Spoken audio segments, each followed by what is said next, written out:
buenos días, tengan todos ustedes. Muchas gracias por atender esta invitación, esta convocatoria a este diálogo con representantes de los medios de comunicación. Como ustedes saben, el día de ayer por la noche recibimos la comunicación del senador con licencia, el doctor Raúl Cervantes Andrade, el cual nos informa de su voluntad, de su intención de reincorporarse a las tareas del Senado de la República.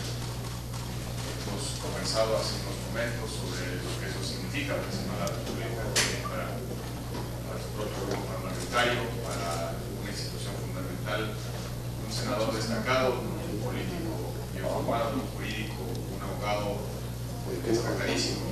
Nos da mucho gusto ver a un amigo que se dio un tiempo para reflexionar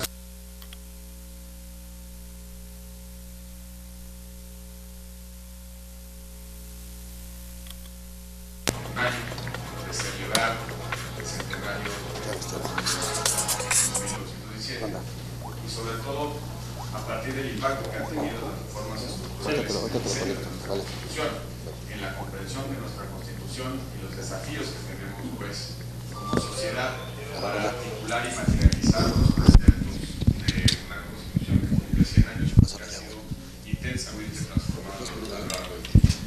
En esa circunstancia queremos dar la más cordial bienvenida al senador Raúl Cervantes, que se incorpora con sus compañeros al Senado de la República.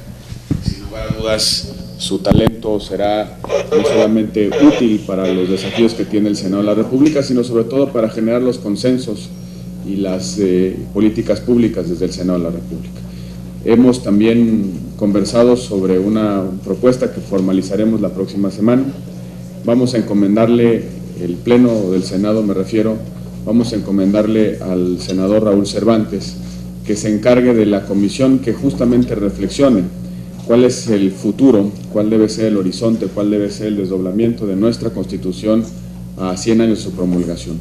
Constituiremos una comisión plural que se encargue de reflexionar sobre el constitucionalismo mexicano, que se encargue de revisar cuáles deben ser los parámetros constitucionales y políticos frente a este desafío centenario y sobre todo que se encargue de articular las reflexiones de Estado para la comprensión, el buen entendimiento y sobre todo la materialización de una Constitución profunda, una Constitución densa, una Constitución que los mexicanos reconocemos como el patrimonio político más fundamental que articula nuestra convivencia.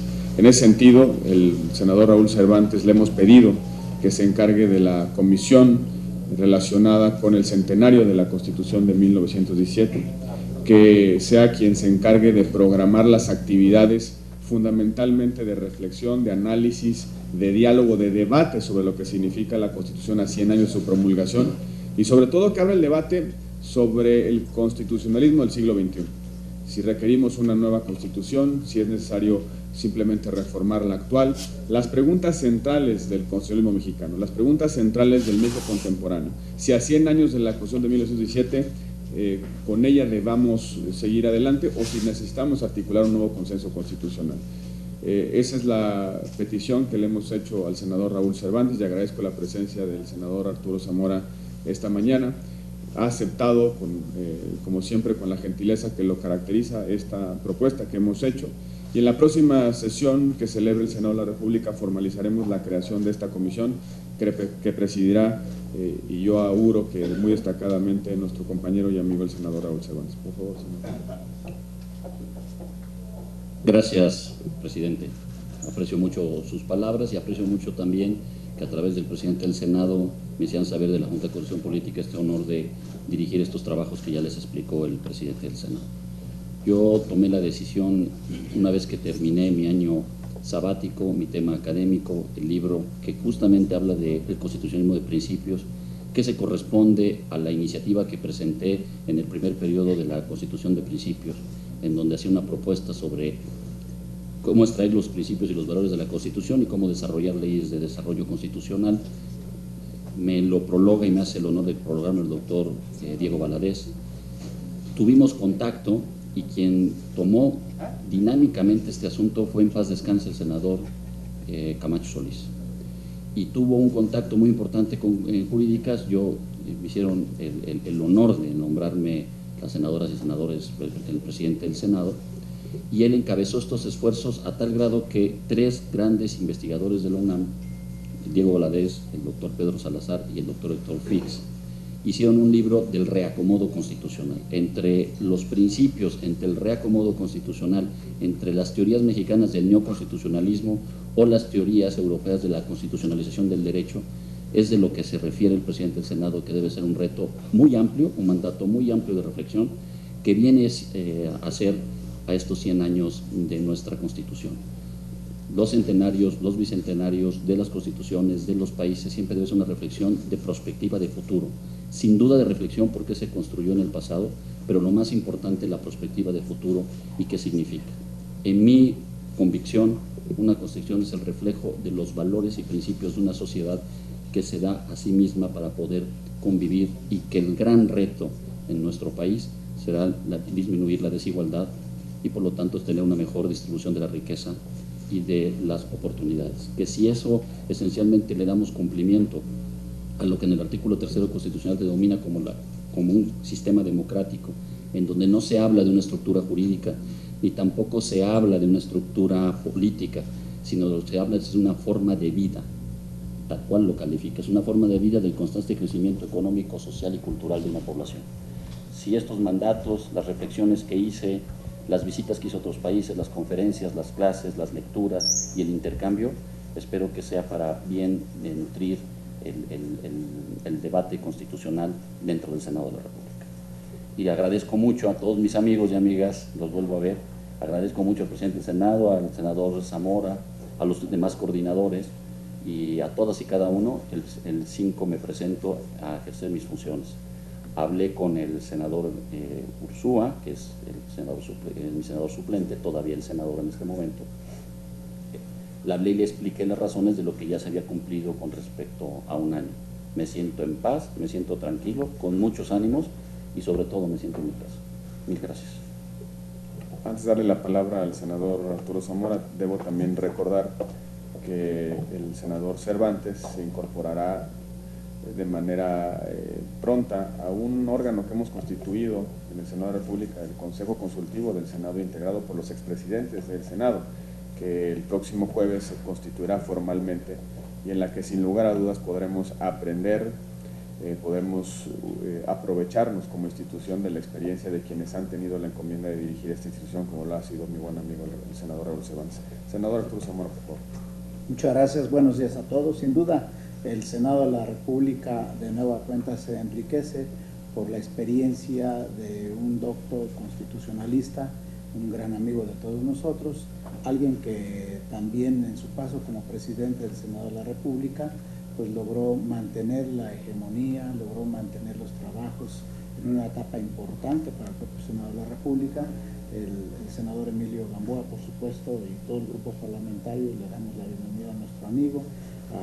Vamos a enriquecernos sin duda alguna, porque siempre hay orientación con sus luces que forman parte del conocimiento académico que ha fortalecido durante este año sabático. De nueva cuenta, bienvenida y bienvenido, y estamos también pues haciéndole un reconocimiento a nuestro amigo Ricardo Ursúa, porque como senador suplente pues en todo tiempo estuvo presente en los trabajos de comisiones, en los trabajos del Pleno, y también pues le damos la bienvenida a nuestro amigo Raúl Cervantes como senador a este Consejo Consultivo, que seguramente nos estará ayudando mucho en ese debate. Muchas gracias y bienvenido. Gracias, senador.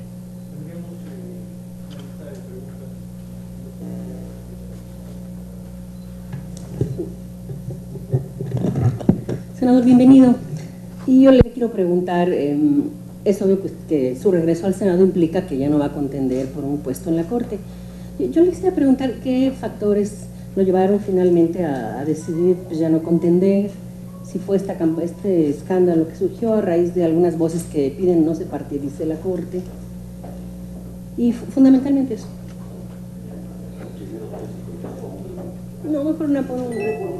Ok, gracias. Me acaban de hacer una entrevista hoy en la mañana, y perdón que me sonría, pero todo empezó porque me preguntaron que si me gustaría, qué bueno, hasta vacilé que no me preguntaron qué otros puestos, otras visiones, otros caminos me gustaría, porque entonces la especulación sería muy grande. Lo que sí, Raúl Cervantes, y ustedes me conocen, son palabras, lo único que yo no haría sería afectar al Estado mexicano.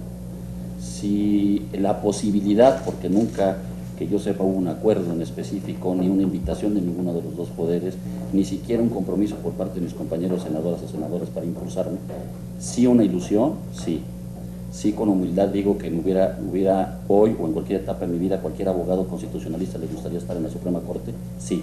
Pero también sé que no es el único lugar en lo que aportas a la vida democrática, a lo que yo le denomino la democracia constitucional. Por lo tanto, una vez que vi el ejercicio, lo observé con detenimiento, con madurez. En muchos de los casos ni siquiera me sentía agraviado, porque no todo era Raúl Cervantes, hubo otros nombres y otros perfiles. Me permitió algo que me ha enriquecido.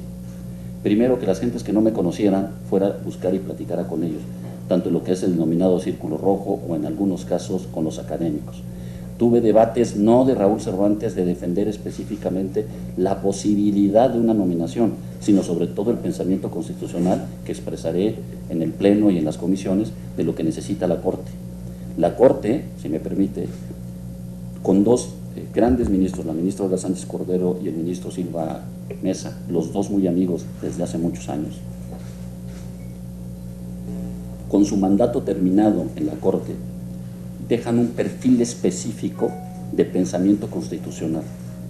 Y nunca he pensado, y podría poner testigo aquí el presidente del Senado cuando presidía la Comisión de Justicia, cuando operamos o desarrollamos el desahogo constitucional de las otras ternas, comenté desde esa vez, porque hoy me habilita más el no hablar de mi persona.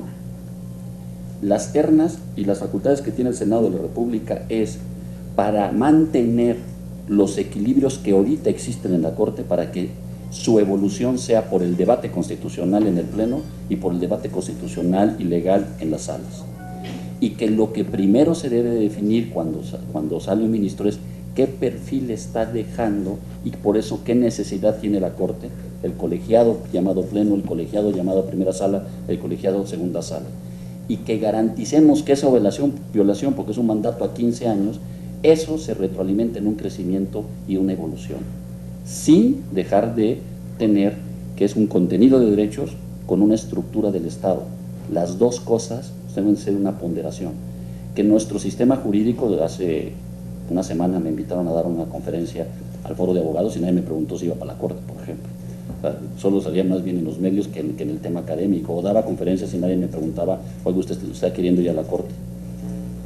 Y ahí noté justo lo que he venido diciendo, no solo yo, pero desde el 2011, lo que repetimos diciendo, se cambió el paradigma constitucional del artículo primero.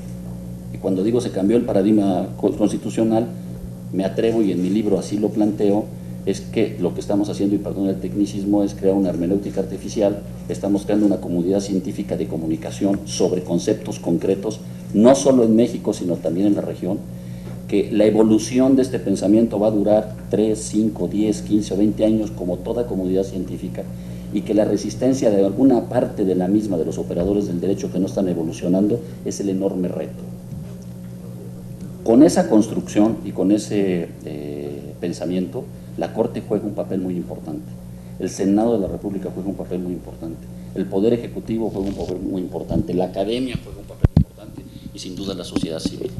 Por lo tanto, después de todo este ejercicio, y terminé el tema académico, y es evidente que en un debate que puedo yo compartir o no compartir, que yo solo creo nada más en la discriminación positiva, que es en el tema de las mujeres, no creo en el de la ideología, que lo único que hizo Raúl Cervantes fue ejercer su derecho humano a participar en política, y lo único que he hecho dentro de la política es ejercer mi profesión. Pero hoy, más allá de seguiré en mi camino de mi pensamiento constitucional, los pongo de testigos porque siempre ha sido mi forma de comportarme, y creo yo que el Senado de la República puede generar en estos trabajos, en esta comisión y en este mandato que me hacen el favor de dar, poder construir este pensamiento y esa revolución. Insisto, ¿a quién no le gustaría? Cualquier abogado y sobre todo un constitucionalista le gustaría. Otra cosa, que existiera la posibilidad, y una mucho menos, que hubiera habido un acuerdo. Yo no, si fui el objeto o el sujeto objeto de un acuerdo, nunca me enteré. Por lo tanto, no creo que haya habido un acuerdo.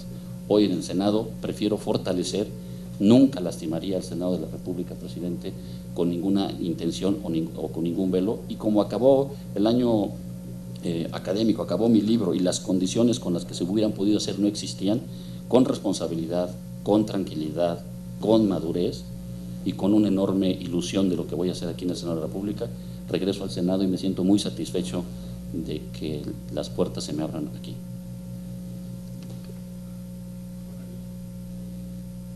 Doctor, una pregunta abierta para si se necesita otra. En esta ilusión de ser ministro de la Corte en este proceso, en este tramo, ¿de qué habló con el presidente Enrique Peña Nieto? Qué bueno que me lo preguntas, porque me lo preguntaron en la mañana. Mira, yo en todo el año no vi con el presidente Peña, nunca. Lo vi públicamente porque me invitó la presidenta del Organismo Autónomo Constitucional de Transparencia, la doctora Jimena, porque es mi amiga y porque me reconocía que la construcción del dictamen, que por cierto muchas de estas organizaciones, mismas que escribieron para mí en el tema de la Corte, mismas que escribieron positivo en el dictamen, y en esa construcción me dijo, eres un factor muy especial que debes de estar cuando se genere el sistema. Ahí lo pude saludar y el día del abogado. Al señor presidente yo no lo he visto. Si hubiera habido alguna posibilidad, insisto de testigos a mis senadoras y senadores, yo quería construir, en todo caso, sin lastimar y si el Estado se podía, ser candidato del Senado de la República, ¿no?, por los trabajos que había hecho. Hasta ahí, pero era una aspiración. Mi realidad era el ejercicio de mi libro que está terminado y entregado en Tirán lo Blanc. Esto ya me encargaron el segundo. Ya encontré, presidente, los equilibrios de la investigación, el escribir y el poder ejercer mis funciones plenas en el Senado. Me lo debía, no solo había que tener el grado. Disfruté muchísimo dar clases, sigo dando conferencias y las reflexiones. Fui a la Corte Interamericana, fui a la Corte Constitucional Española, quiero ir, tengo pensado ir a Colombia, a Brasil, a Argentina, porque la retroalimentación no solo está pasando en México en el pensamiento constitucional, sino es un pensamiento universal, regional y doméstico sobre esta evolución. Entonces, no vi al señor presidente. Entonces, ¿cómo toma la decisión de regresar al Senado? ¿Cuál es su sustento? Ahí no entiendo la pregunta. Sí, ¿por qué entonces pues regresa? Con todo respeto, ¿usted cree que yo tengo que pedirle permiso al presidente para regresar? No. Ya es una pregunta distinta. Ya es.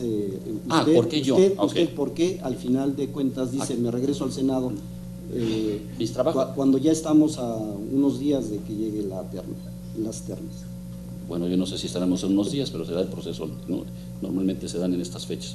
Terminó mi año, entregué mi libro, para la aspiración no había condiciones y para la convicción sí había trabajo. Entonces, ya lo expliqué y lo volveré a explicar. Me gustaría mucho más que nos concentráramos, después de que puedan desahogar lo que me quieran preguntar, en este y a futuro, verdaderamente lo que necesita México como sistema constitucional. Te agradezco mucho la pregunta, perdón, no te había entendido. Déjeme hacer un recuento de los acontecimientos, porque soy testigo directo de ciertas decisiones que tomó el senador Raúl Cervantes en los meses anteriores. Hace poco más de un año, el senador Raúl Cervantes me confió la intención que tenía de hacer un proyecto de investigación, de escribir un libro y sobre todo de preparar los debates frente al centenario de la Constitución. Es inevitable que en nuestro país abra la discusión sobre si necesitamos o no una nueva Constitución a partir de no solamente la celebración de un centenario, sino a partir de modificaciones profundas y trascendentes al sistema constitucional mexicano, sobre todo en estos últimos 3 años. Si uno revisa el régimen transitorio de las reformas, ya es más grande, más robusto que el propio cuerpo normativo de nuestra Constitución, y eso debe motivar alguna reflexión, por lo menos de forma. Me confió el senador Raúl Cervantes la intención de separarse de la actividad política después de que concluyó un año al frente de la presidencia de la mesa directiva, y aunque ustedes no lo crean, es un año muy intenso de cierta dinámica de trabajo complicada, y justo al concluir ese periodo me confió que había tomado la decisión de tomar cierta distancia del trabajo político, de la intensidad del trabajo político, de descansar intelectual y académicamente hablando y dedicarse a estudiar un libro. Por supuesto que su separación provoca especulación, muchas especulaciones, como ha sido, por cierto, el tono de de la expectativa con respecto a la integración de la Corte. Yo le he dicho a ustedes en reiteradas ocasiones que mucho de lo que se especula en los medios de comunicación no tiene sustento. He dicho reiteradamente que no existe un acuerdo político entre partidos y el Ejecutivo Federal para llevar a alguna persona determinada a la Corte. Es normal que se generen especulaciones y es normal que la actividad académica del senador Cervantes hubiese sido ocasión o motivo de una especulación sobre su intención o deseo de llegar a la Corte. Yo coincido con el senador Raúl Cervantes, no hay un solo abogado en el país que ejerza la profesión jurídica, que quiera su profesión jurídica, que no desee ser ministro de la Corte. O me equivoco, abogado Zamora. Y es más, a los abogados aquí presentes. ¿Por qué? Ya me destapó el presidente, ahora que yo deje de ser es más, senador. deberíamos irnos los tres, ¿verdad? Pero no hay abogado en el país que no tenga esa aspiración. Es el órgano cúspide del Poder Judicial de la Federación, pero también es la última instancia de creación del derecho. Los abogados estudiamos con cierta admiración a la Corte, es quizá la institución más bella en términos jurídicos, es la aspiración máxima de cualquier abogado y precisamente por eso el senador Raúl Cervantes nunca se descartó para eso, porque insisto, es la aspiración natural. Pero la otra parte que no se le debe atribuir a él son las especulaciones sobre un supuesto acuerdo o sobre una preconfiguración de su candidatura hacia la Corte. Yo quiero subrayar y pedirles que nos ayuden a transmitir esta idea. No hay una definición preconfigurada sobre la Corte. No hay esa mano negra que busca debilitar a la institución jurisdiccional máxima, que trata de apropiarse, de cooptar la última instancia del derecho. No existe tal cosa. El Ejecutivo tendrá que confeccionar sus ternas, el Senado tendrá que analizarlas, discutirlas, deliberarlas y votarlas, y los dos poderes haremos lo que mejor le convenga a este país, lo que mejor y más le convenga al Poder Judicial de la Federación, y actuaremos con toda responsabilidad. A lo que no se vale, pues, seguir alimentando expectaciones y sobre todo especulaciones sobre algo que no existe. Lo digo con total sinceridad, apertura, honestidad. Yo no he tenido como presidente del Senado, un solo contacto con el Ejecutivo Federal con respecto a la integración de las ternas. Ni uno, ni mi partido, ni mi fracción parlamentaria, ni la mesa directiva. ¿Por qué? Porque los poderes vamos a ejercer nuestras atribuciones de manera seria y sobre todo de manera responsable. Y concluyo diciendo, en buena medida, lo que ha sucedido con respecto a el senador Raúl Cervantes es una especulación motivada o derivada de la distancia académica que tomó después de presidir el Senado de la República. Y créanme que yo lo estoy pensando también para el próximo septiembre. Después de concluir este paso por la presidencia, a lo mejor me voy a ir un año, ¿no? Para que no haya especulaciones, de una vez lo anticipo y que no se calcule que esa distancia tiene otro propósito u otra intención. ¿Le alcanza a terminar la legislatura? ¿No? ¿Les alcanza a terminar la legislatura? Sí, claro. A los tres. Yo les recomiendo que esto se haga, porque ahora van a ser 3 y se reparte, pero es igual.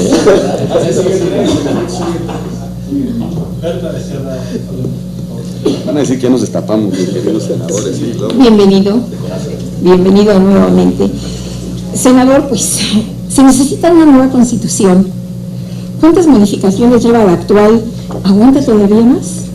Por un lado, y por el otro, ¿cuál es ese proyecto que tienen para el centenario de la Constitución? Si nos pudieran adelantar algunos tópicos, por favor. Gracias. Aprecio mucho la pregunta. Justo en la barra de abogados, después de una plática larga sobre este paradigma, la forma de ejercer el derecho, los que todavía están muy en el silogismo jurídico, los que creen que es darle contenido al derecho, las formas de interpretación, está pasando todo un fenómeno en todos los operadores del derecho, y yo lo celebro porque eso significa que vamos a ir a un mejor estado. Si yo le contestara ex ante, violaría justo el debate del diálogo que queremos hacer. Lo que sí creo es que primero debe de ir el contenido de la nueva visión constitucional del siglo XXI. Segundo, si me permite, yo no me acuerdo si ya salió publicado, si no va a salir publicar, hice un acuerdo, un artículo sobre las modificaciones constitucionales a nuestra Constitución por décadas. Sí. Lo hice en un discurso cuando era presidente del Senado en Querétaro, un poco en el mejor sentido de la palabra, intelectualmente provocando que me dijeran, díganme uno de estos que no debió haber sido. Y pongo un ejemplo, el voto a la mujer. Nosotros teníamos un sistema constitucional en el que era un control directo hasta hace muy poco, hasta la reforma, ¿no? Y del 2011 y previo el acuerdo que se dio también de jurisdicción supranacional en el caso Radilla. Antes de eso, la manera de litigar era una violación directa a la Constitución, un artículo, para llegar a la Corte era casi especie en extinción. Todo lo demás era legalidad, 14 y 16 constitucional, garantía de audiencia, si está fundado, si está motivado, y si no eran problemas de legalidad. Así me creí yo en los 80s, en los 90s. En los 2000s empezó a cambiar.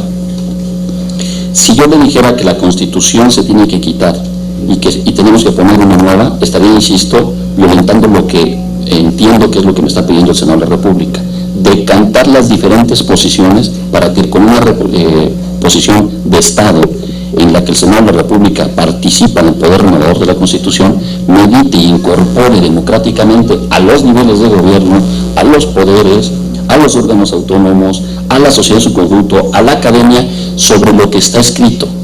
Quiero dejar muy claro que no es cambiar nuestra Constitución, porque lo difícil que ha llegado este tipo de acuerdos no podría ser una involución, pero sí con técnica constitucional cuál debería de estar. Por eso ponía el ejemplo del reacomodo, por eso yo hablo de la Constitución de principios, para que genere una evolución. ¿Se ha cambiado mucho la Constitución mexicana? Sí, pero en Estados Unidos siempre comparamos esto, y si en los Estados Unidos casi nunca se han modificado, porque ya tienen un sistema difuso, que significa que los jueces construían pensamiento constitucional, todos.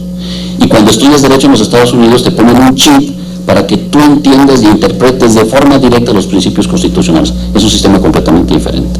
El nuestro, teníamos en un sistema cerrado que solo y la única manera de poder evolucionar en el pensamiento constitucional, ya que tenías un control concentrado y que solo era la Suprema Corte y que solo era por violaciones directas a la Constitución, la única forma de evolución institucional es la modificación. No es tanto por el número de palabras, como he visto en algunos académicos, o por el número de modificaciones. Hice también un trabajo en el que lo voy a buscar, Marco, porque sí hay muchas reformas constitucionales, pero son muy pocos decretos los que le hicieron, por ejemplo. O sea, que se ve que se hicieron en bloque y con algún sentido, y lo hice como la evolución del pensamiento, también lo tengo. No me acuerdo si La Barra o el Ilustre, alguno de estos me lo va a publicar, pero si no, con mucho gusto se lo acerco. Como ven, sí hice mi chamba, no me salía a buscar especulaciones, y lo que me pasé fue a estar meditando. Mi conclusión es, y que les decía en La Barra, no podemos ex ante decir, como no hay condiciones, hacer una nueva constitución es complicado. Y también tampoco podemos decir ex post del resultado cuál es lo que se va a dar. Estoy estimando que sí gravita en la sociedad mexicana, sí gravita en las diferentes partes de la sociedad, el que tengas un acercamiento a la Constitución. Y ustedes han escuchado mucho esta frase: todos los problemas empiezan en la Constitución y terminan en la Constitución. ¿Por qué? Porque si tienes un mal diseño constitucional, todo lo demás es consecuencia. Si tuviste un muy buen diseño constitucional, pero no legal, no lo estás cumpliendo. Y lo mejor es tener mandatos desde la Constitución. Si tenemos una Constitución de principios, como es el artículo primero, que es una maravilla, y tenemos una hiperregulación del electoral o del penal por un temor importante que también tenía que ver con el amparo. La respuesta no la tengo yo. Lo que sí creo es el debate sí está. A donde fui, hacía algo también. Si daba una conferencia o daba clases, me gustaba mucho dar a las diferentes universidades eso de conferencia magistral, me parecía muy pomposo, que mejor era contacto con los alumnos de maestría, de doctorado, de carrera. Casi todos gravitan siempre a llegar a decir, necesitamos o no una nueva Constitución. Y eso es un debate democrático constitucional. Pongo un ejemplo para ponerle distancia, porque cuando uno habla de sí mismo o de tu propio país, se te complican estos temas. Tuve la oportunidad de estar en España cuando estaba el tema de si la separación o no tenía solución legal, no tenía solución constitucional, no estaba en la papeleta la separación. Me entrevistan, porque había dado una conferencia en la Complutense al decano y a los vicedecanos en materia constitucional, solo a ellos, y me dicen, oiga, ¿usted qué opina Dije, miren, el Pacto de la Moncloa tuvo un tema de la sociedad española que en su momento le dio una salida democrática y una vinculación de todas y cada una de las visiones de ese país. Hoy lo que advierto estando en Cataluña, Barcelona, lo que la gente tiene es un asunto de la edad o las generaciones que eran. Unos pensando que sí me tienen que dar, otros pensando que tenían que encontrar un punto intermedio, a lo mejor hablar de una federación, pero los jóvenes son los que están pensando en una separación. Para mí la solución era, se lo platiqué al presidente de la Corte Constitucional, es un debate democrático constitucional. Es evidente en una constitución que no se ha modificado, por cierto. No siempre porque no se modifican son buenas o porque se modifican mucho son. Nunca hay que confundir el continente con el contenido. La salida que yo creo, lo digo con respeto y lo declaré ya, es un debate democrático constitucional. Lo que tenemos que hacer los mexicanos gravitando este tema es un debate democrático constitucional que vengan de todas las voces, me conocen, lo hice en puntos constitucionales, lo hice en el Senado de la República, porque creo que la única manera de legitimar las cláusulas constitucionales es la construcción del pensamiento de todos y cada uno de nosotros. Es la forma de generar un comportamiento. Creo firmemente en los valores y en los principios de una sociedad que entre más digeribles sean y estén sustentados en una constitución, mucho más fácil persuade a la sociedad para su cumplimiento y la cercanía, y te sientes mejor y mejor mexicano. Una constitución en el fondo, al final del día, debe de dar la identidad nacional y el conocimiento de nuestro nuevo pacto, si es que se necesita, y si no, que lleguemos todos a la conclusión de un verdaderamente, si es que se necesita, o lleguemos al acuerdo de en qué partes y cómo lo debemos afinar. El debate ahí está, eso es lo que vamos a iniciar y tengo mucho empeño en llevarlo a cabo de la mejor manera posible.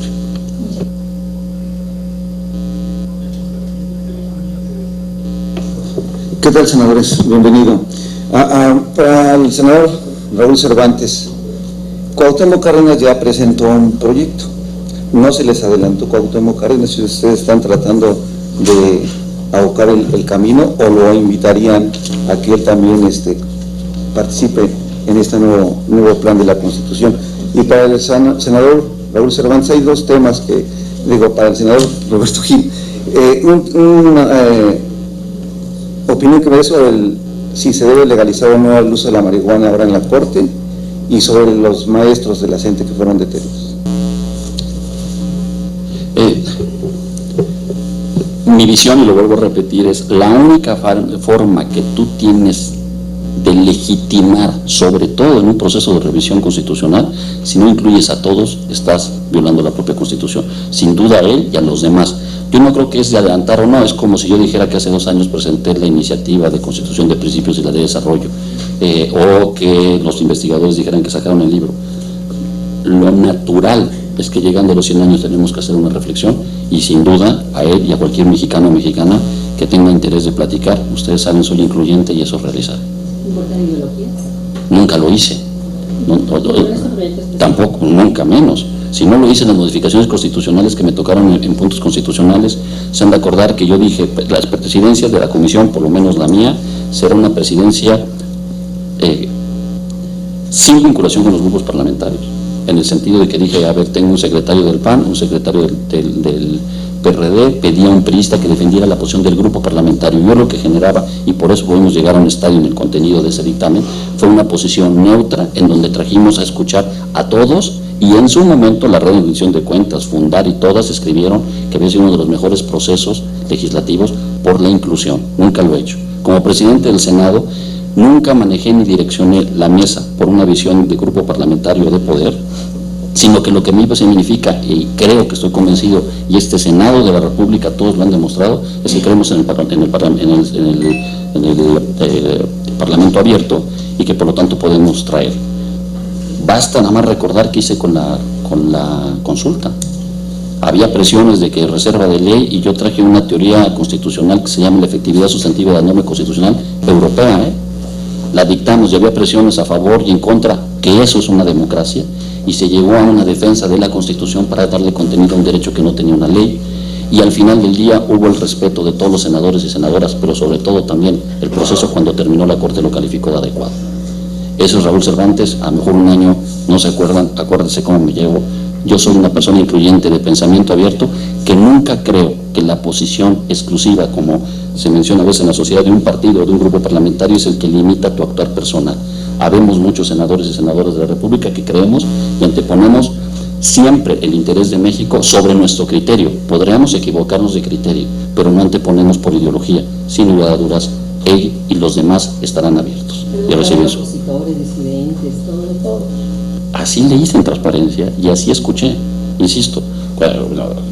Nomás, si le saco la memoria de a quién los recibí para la consulta, grupos de la misma izquierda unos con respecto a los otros, a todos recibí, con todos tuve que platicar y lo único que hice fue cumplir con la Constitución para desahogarlo. El debate tiene que ser ordenado, el debate tiene que ser informado, el debate tiene que ser con un trato, unos respecto a los otros con dignidad, por la sencilla razón que el elemento diferenciador de si estamos en un tema de derechos humanos o no es la dignidad humana. Nos mandata la Constitución, por fuerte que sea el debate, a tratarnos con dignidad.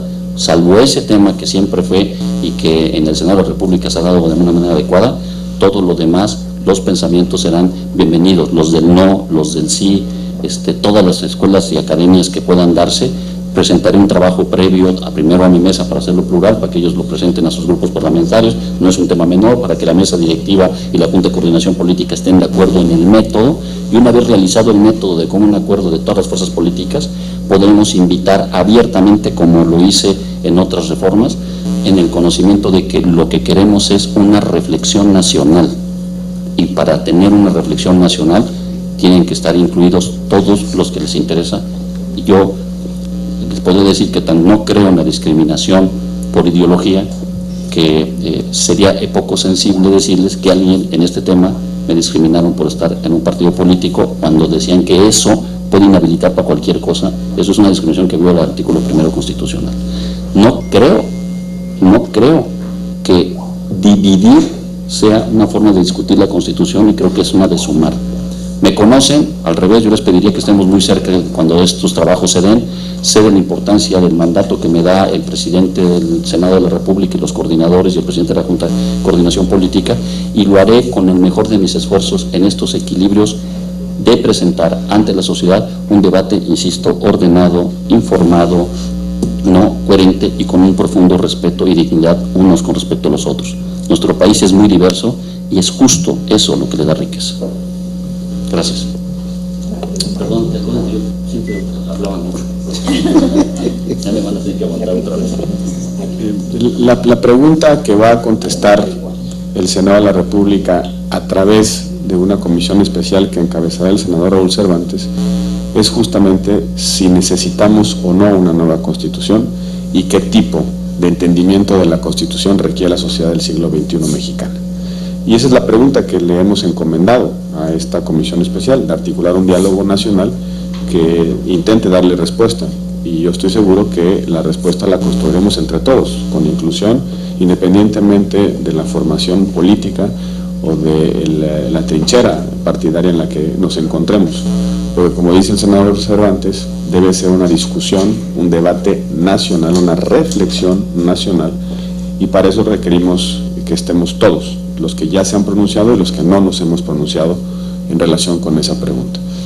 Con respecto a las dos preguntas que me hacía, yo hace 2 años, y no a propósito de una resolución de la Corte, fijé mi posición con respecto al consumo de la marihuana. Yo estoy convencido que el consenso punitivo está agotado, y está agotado en México y está agotado en el mundo. La manera de abordar el problema de las drogas por la vía de la política criminal es una mala idea. En consecuencia, debemos buscar alternativas para generar un control social sobre las actividades de comercio y de consumo. Las prohibiciones, como las hemos concebido durante prácticamente todo el siglo XX, lo único que ha provocado es violencia y muerte. Y sobre todo tenemos que empezar a actuar con pragmatismo. Estados Unidos está en una política de transición hacia la legalización, y en consecuencia nosotros tenemos que adecuar nuestras propias definiciones al respecto bajo esa lógica. Ellos van a legalizar el consumo, nosotros no podemos seguir poniendo los muertos. Sin embargo, tengo 2 preocupaciones con respecto a lo que está sucediendo en la Corte. En primer lugar, en prácticamente todo el mundo, la despenalización o la legalización se ha dado como un paso posterior a uno previo, y el paso previo es la regulación.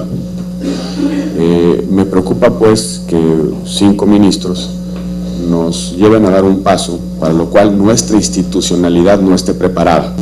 ¿Qué va a pasar al día siguiente de una resolución de la Corte que legalice, en el caso particular, pero eso podría tener efectos en otros casos, la producción para efectos de autoconsumo recreativo? ¿Cómo vamos a enfrentar esa nueva realidad?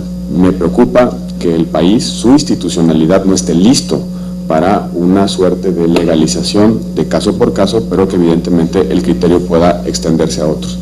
Y la segunda cosa que me preocupa es que en el caso de que la Corte resuelva que el consumo de marihuana es un reflejo, un desdoblamiento de un derecho humano, automáticamente excluye la posibilidad de consulta popular sobre la marihuana, porque una de las restricciones que tiene la Constitución a la posibilidad de consultar o de pedirle al pueblo que se pronuncie sobre un caso particular es que justamente no se trata de un derecho humano.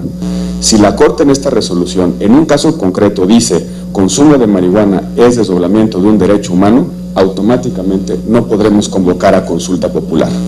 Y yo soy de la idea de que el tema de la legalización de la marihuana debe resolverse por consulta popular y no por sentencia. Debe resolverse a través de leyes y no a través de resoluciones. Me preocupa que la configuración de esta sentencia provoque automáticamente la posibilidad de que podamos convocar a los ciudadanos a tomar una determinación, porque tal y como está planteado el proyecto, dice claramente el proyecto que se trata de un derecho humano, el derecho humano a decidir mis hábitos de consumo. En consecuencia, está excluido a partir de esa resolución la posibilidad de convocar a consulta popular para tocar ese tema, en el entendido de que la procedencia de la consulta popular la resuelve la Suprema Corte de Justicia.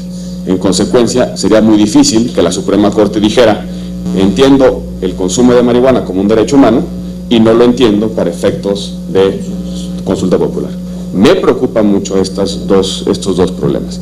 La Corte debiera tomar en consideración que hay momentos en los cuales un tribunal constitucional, el órgano máximo de resolución judicial, hay veces en las cuales no debe decir el derecho, que se debe abstenerse de pronunciar, justamente para que la sociedad y los poderes que representan a la sociedad sean los que decidan. Es de celebrarse que la Corte haya abierto el debate, pero lo que tenemos que hacer es dar el debate en las instancias de representación y que la sociedad decida. Yo soy de la idea de que el tema de la legalización de la marihuana tiene que resolverse por consulta popular y no por sentencia. Gracias. Claudia Flores de Televisa, por favor. Hola, buenos días. Yo quisiera regresar al tema de la Corte. Solo me interesa, senador Cervantes, su opinión acerca de lo que está ocurriendo. Decía el presidente que se ha dado una suerte de especulación en torno al tema y que paren las especulaciones, pero obedecen a que los partidos políticos, sus dirigentes y sus legisladores han fijado postura. ¿Cómo observa usted este proceso que se está dando para llegar a la terna que va a mandar el presidente aquí al Senado con estos nombramientos de los ministros? ¿Observa usted que esta emisión de opiniones masivas y estos condicionamientos que se dan por parte de los partidos en cuanto a los perfiles son saludables para el nombramiento de este cargo? ¿Cómo lo ve usted desde afuera? Y si le parece a usted conveniente que en este proceso de posicionamiento de los partidos y de sus legisladores se den nombres específicos, como ocurrió en su caso, que prácticamente los vetan por anticipado. Me gustaría que usted me dijera si esto lo ve saludable para una democracia como la nuestra. Y al presidente Gil quisiera preguntarle, ¿cómo ve usted el tema de los tiempos? Porque estas especulaciones también se dan porque las expresiones de los actores políticos se dan. Decía el senador Barbosa que deben de llegar las propuestas de esta terna antes de que termine noviembre. Esto sería antes de que dejen su cargo los ministros. ¿Usted cómo está vislumbrando el tema de los tiempos? ¿Coincide con el senador Barbosa de que sería muy presionado que llegaron después de noviembre y que después, por razones de tiempo, se tuviera que posponer hasta el año que entra este nombramiento. ¿Qué visión tiene usted desde la mesa directiva en cuanto a los tiempos? Gracias. Gracias. Yo te responderé cómo veo yo el proceso constitucional y por qué el proceso del artículo constitucional del nombramiento de los ministros de la Corte cumplen perfectamente con los principios del sistema interamericano con respecto a la autonomía del Poder Judicial. Dos poderes nombran un tercero. Estos dos poderes, su mandato es mucho más corto del que nombraron, para decirlo de la manera más coloquial. Le das autonomía en el ejercicio de su presupuesto para poderse dar un salario en específico. Y los poderes judiciales son autónomos en sus sentencias, cuando demuestran su mayor autonomía en sus sentencias. Esta mecánica constitucional siempre ha existido y la misma sociedad en su conjunto y los mismos académicos han reconocido que hay una evolución muy positiva de la Suprema Corte de Justicia con el mismo procedimiento. De lo que a mí alcancé a entender y platicar es que veían un tema coyuntural, así lo calificaba, un tema coyuntural, no un tema esencial. ¿Por qué tienen que ser dos poderes los que nombran al tercero? Porque son los legitimados por millones de personas que dieron su voto al Senado de la República y al Poder Ejecutivo.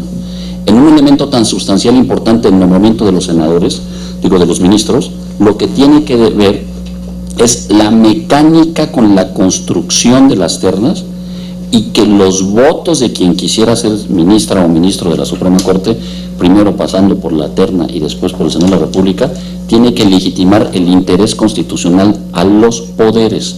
La sociedad en su conjunto tiene todo el derecho de tener una participación y una expresión. Las democracias deben de ser, es preferible tener una democracia estridente que silenciosa. La democracia y las participaciones, como decía en el tema de la Constitución, tiene que ser también una participación informada, tiene que ser una participación razonada con respecto a un elemento tan importante como es nombrar un juez constitucional. Mi percepción es que hay una enorme preocupación. Yo no compro el debate de partidos, sino yo no sabía que dejé de ser ciudadano por estar en un partido, no en este debate, sino en otros te dicen ciudadanos contra políticos. Es condición sine qua non, constitucionalmente hablando, yo ser ciudadano mexicano para ser senador de la República. Y no dice en ninguna parte de la Constitución que dejé de ser ciudadano para ser senador de la República. Yo o cualquiera de los demás. Entiendo que no es un debate jurídico ni constitucional, sino que es una manera de distinguirse la sociedad, y la sociedad nos exige a los que estamos en la vida pública un ejercicio importante de congruencia, de rendición de cuentas y de ejercicio de nuestras facultades. En este caso de la Suprema Corte no es ajeno con respecto a los demás elementos de decisión de nuestro país, y siempre, insisto, será mejor la libertad de expresión de todos y cada uno que un tema anterior. Pero el procedimiento que yo veo que está en la Constitución, que cumple con la Corte Interamericana y que, por cierto, insisto, generó a ministros y ministras que hasta les reconoció la ONU su capacidad, la mecánica está ahí. Hubo un tema coyuntural, no quisiera comentarlo más porque resulta que pareciera personal. Un día me preguntó alguien, oiga, ¿usted se da por aludido? Por cierto, en un organismo académico, que por cierto yo iba ya como miembro y estaban recibiendo al ministro presidente. Y fui el orador en el anterior, el orador de los 109 ingresantes nuevos sobre una reflexión de la Academia de Derecho Fiscal Mexicana. Y él me pregunta, le digo, ¿y por qué me tengo que dar por aludido? Si han mencionado muchos nombres. Insisto, y qué bueno que el presidente del Senado lo hace, fue una especulación a tal grado que ni tenía acuerdo, ni fue objeto del acuerdo, ¿no? Y que una expresión de decir le gustaría, sí me gustaría, fue suficiente para poderlo focalizar. Si en mi caso a Raúl Cervantes este esfuerzo de la sociedad en su conjunto sirve para poder tener una mejor forma de desahogar las ternas y llegar a tener juezas y jueces constitucionales de manera muy importante en México, bienvenido sea. Yo hice mi trabajo, estoy aquí, es evidente que no había un acuerdo porque estoy sentado ya aquí. Me preguntaba alguien, entonces su carta lo inhabilita. Pues sí, mi carta me inhabilita para eso y para muchas otras cosas más constitucionalmente hablando. No quiero tocarlos porque entonces van a poner y van a decirme que ahora está buscando A y ahora está buscando B, vengo al Senado a desahogar esta comisión, soy amigo de todos, amigo de ustedes, yo les pido encarecidamente, como se los decía cuando era presidente del Senado o presidente de puntos constitucionales, que se transmita, la esencia es, no había, estoy aquí. La especulación ya fue en exceso, les pido por una razón, no por la figura del doctor Raúl Cervantes Andrade, es por el respeto a la comisión que voy a manejar en la construcción de un debate de si es necesario o no el tema constitucional, y que eso sea lo que me lleve y no que se vuelva a especular que como estoy en un tema constitucional, que por cierto es lo que estudié, que por cierto es lo que litigué, que por cierto ha sido mi pasión, que por cierto es la clase que doy, no por estar en el tema constitucional necesariamente tengo que estar gravitando en el tema de la Corte, a la cual respeto profundamente. Muchas gracias. Solo una precisión, ¿los vetos son saludables, los vetos anticipados en estos procesos? No creo, conoces el libro, soy muy malo para los autores, pero el libro del juego de los vetos, ¿no? Cuando tú tienes un elemento importante dentro de una sociedad y tú puedes vetar o no vetar. Yo no creo que tú puedas tener, más allá de mi persona, y qué bueno que ahorita no hay terna porque lo diría de todas las personas, es que tú no ex ante no puedes decir sí o no a alguien, le puedes decir sí o no al perfil. Puedes decir, este perfil ahorita no lo necesita la Corte o no lo necesita X o Y organismo.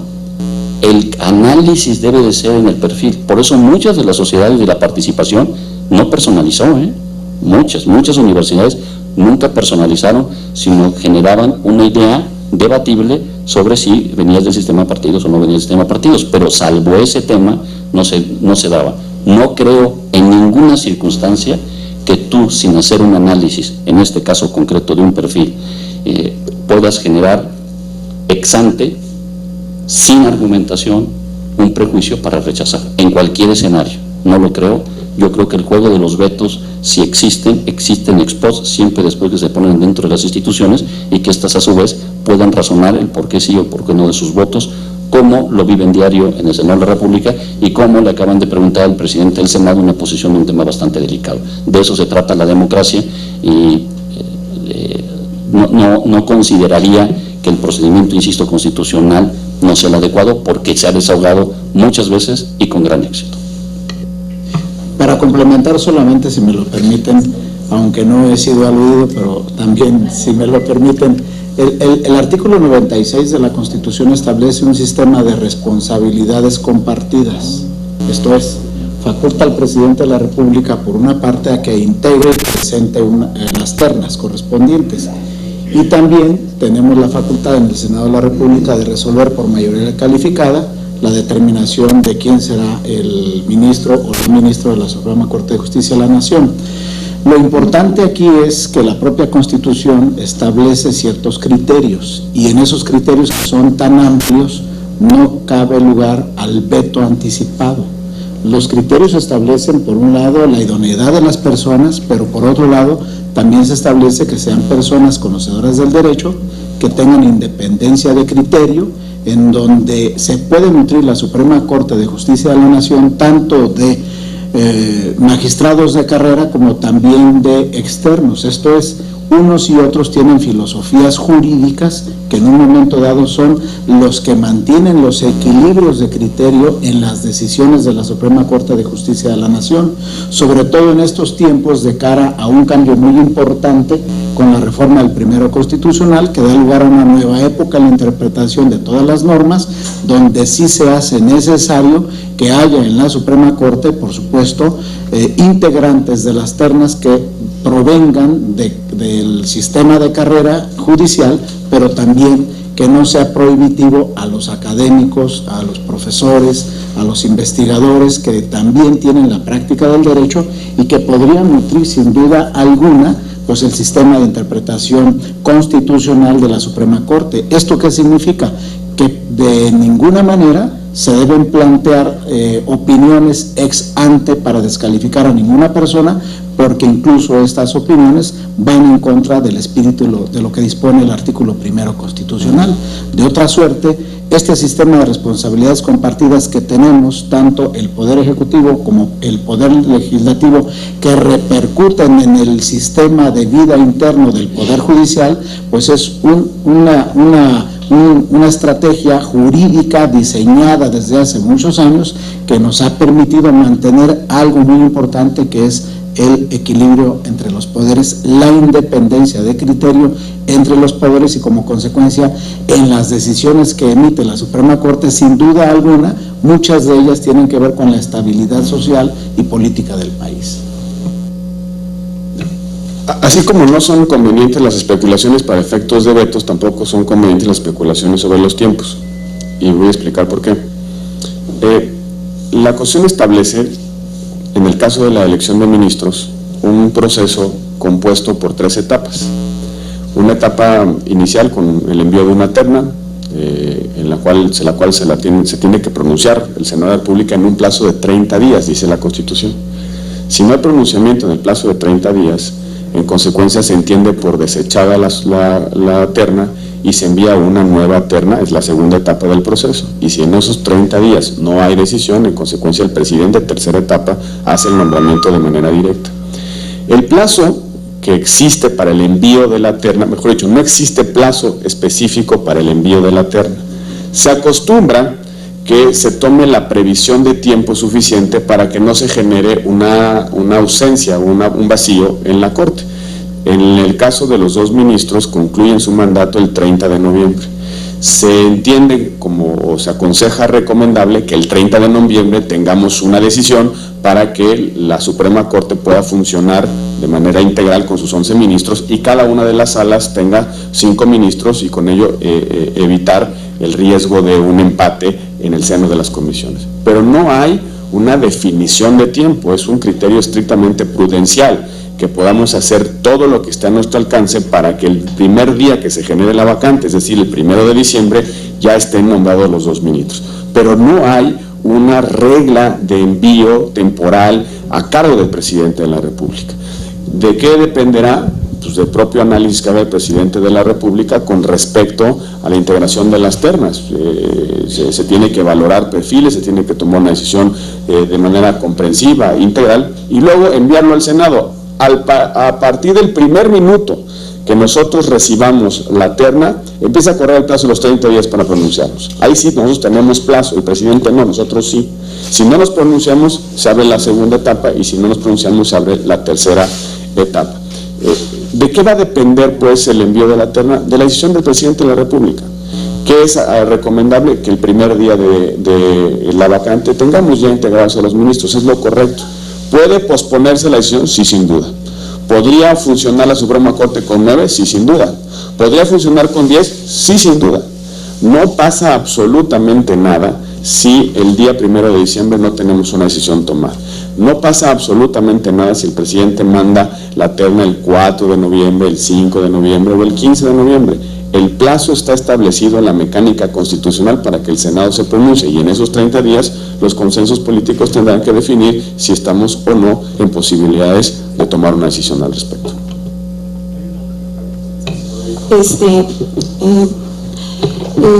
Al senador Cervantes, admiro su decisión, rompe paradigmas, y por eso lo siguiente: México está cambiando, no es suficiente ya ser amigo del presidente o tener familiares cercanos en la política, incluso parece estorbar. ¿Qué opinión le merece esto? Otra, ¿qué representaría que llegaran 2 mujeres a la Suprema Corte de Justicia desde su punto de vista? Y una última, ¿qué opinión le merece la influencia de las nuevas comunicaciones, los social media, del cual formo parte? Gracias. Gracias por tus palabras. Primero, como me dijo una vez alguien, eres amigo del presidente, y dije, eso lo tendría que calificar él por la investidura que tiene, ¿no? Yo lo que sí creo es que yo a él le tengo un respeto, y él me tiene un respeto profesional desde antes de que él fuera presidente de la República, pero si me pongo el ejemplo, por ejemplo, yo nunca he comido con él, ¿no? Salvo los actos públicos. Entonces también me dejaron como yo era muy amigo.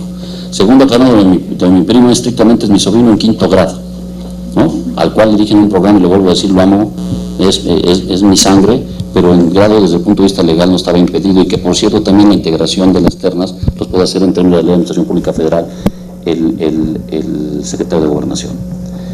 Si me preguntas y me quito yo del supuesto, las personas, si no fuera Raúl Cervantes, si no estuviéramos en México, no estuviera este presidente, y no estuviera mi primo, sino me preguntas conceptualmente y les gusta, siempre saben que así yo contesto, las vinculaciones de las reglas de contacto debe ser un problema el problemario se soluciona con un tema de ética.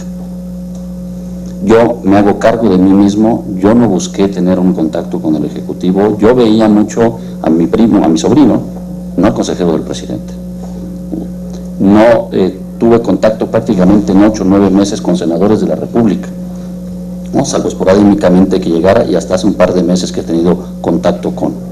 La solución de si estorba no es un análisis de la evolución del pensamiento de una democracia. Por eso he dado hasta pláticas con respecto a los temas de apariencia en el ejercicio público, y estoy convencido que las reglas de contacto y la autorregulación, más un mecanismo jurídico eficiente y organismos específicos que se den, te dan las instituciones en desahogo.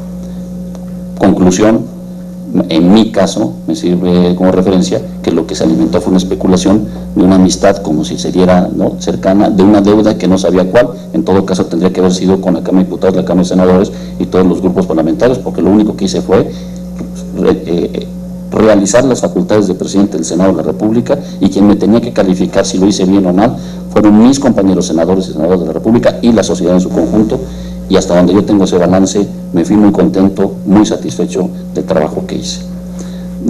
¿Qué me dijo la segunda, perdón? Las mujeres. Las mujeres. ¿Qué representaría para México de llegar a todos? Mujeres. Es muy importante para mí, y no son palabras, cuando he estado en la lucha con las mujeres, de los derechos de las mujeres desde el 2000, cuando entré a la política, y por eso también la vinculación con las organizaciones de mujeres de mi partido en su momento, y después de la 58 y de la 60, pues se daba de forma natural, y aquí también.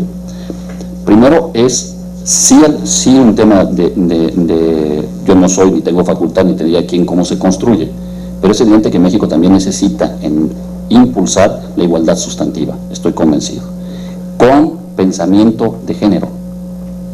Es muy importante el tema que es el pensamiento de género. El pensamiento de género no debe de ser un asunto de hombres o de mujeres, es un asunto de los dos, de los seres humanos. Tenemos que tener claro el pensamiento de género.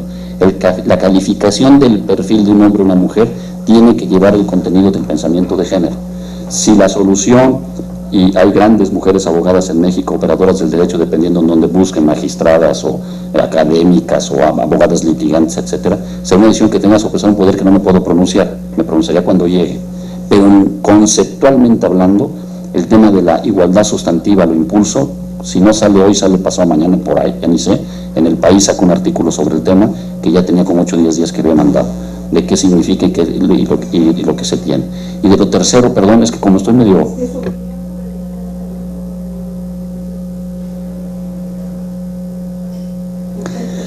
Yo creo que toda expresión, o sea, la libertad de expresión tiene un contenido constitucional y convencional en dos sentidos específicos: lo que yo puedo decir y el derecho de las personas a poderse allegar información. En el sistema europeo y en el sistema interamericano, todos estos sistemas, no existe un tema ex ante de poder evitar el dicho, solo es resarcitorio. Bienvenidos todos los instrumentos que faciliten la manera de la libertad de expresión, y la única invitación siempre, como figura pública, si es que lo soy, o no figura pública, si es que no lo soy, la reflexión siempre será, y se lo digo a la gente, sobre todo a los alumnos de Derecho, debe ser una reflexión de contenido ético.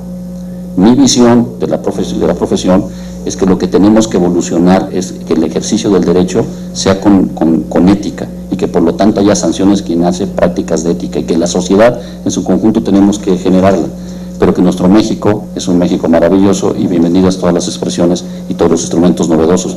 Sin duda tienen influencia, ni modo que no escucháramos lo que dicen los mexicanos y las mexicanas. Gracias.